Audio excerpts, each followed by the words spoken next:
Сәлем баршаға, біз бүгін қарбыздан дайындалатын пирогты сіздерге көрсетпекші боламын. Біз қарбыздың қабығын турап, қантты суға қайнатып аламыз. Біз дайындап қойған қарбызымыз мінекей. Бір дана жұмыртқа, бір стакан қантты салып миксермен араластырып аламыз.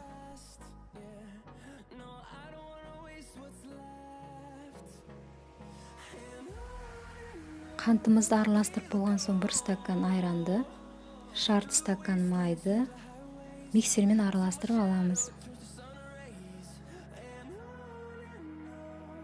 Араласқан сұйықтыққа біз разрыв литр жарты қасық саламыз, және сода саламыз жарты қасық, тағы да миксермен араластырып аламыз. Дайын болған сұйықтыққа 1,5 стакан ұн салып араластырып аламыз.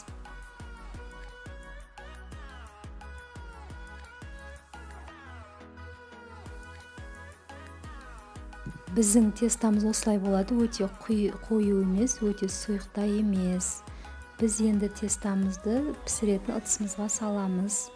Оны майлап аламыз да, біз тестамызды 2 бөлікке бөліп, жартысын пісіретін ыдысымызға саламыз, жартысын алып қоямыз.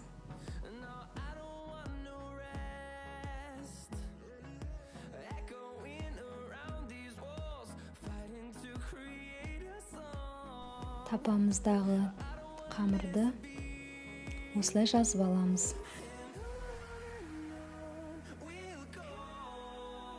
Енді үстіне біз қарбызды саламыз.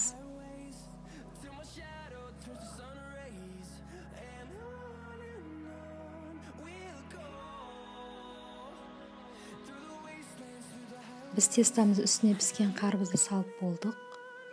Піскен қарбызымыз өте керемет, түрі алмас сияқты жылтырлап тұр. Осы пирогты істеп көріңіздер, ғашық боласыздар. Өте дәмі керемет. Енді піскен қарбыздың үстіне біз қалған тестамыздың жартысын әдемілеп жан-жағына құйып шығамыз.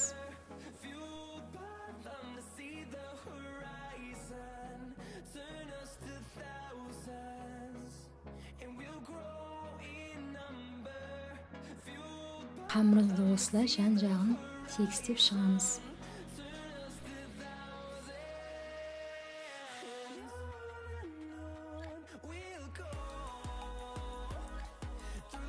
Енді пирогымызды пешкеге саламыз, 150-180 градуста пісіреміз. Мінекей пирогымыз дайын болды.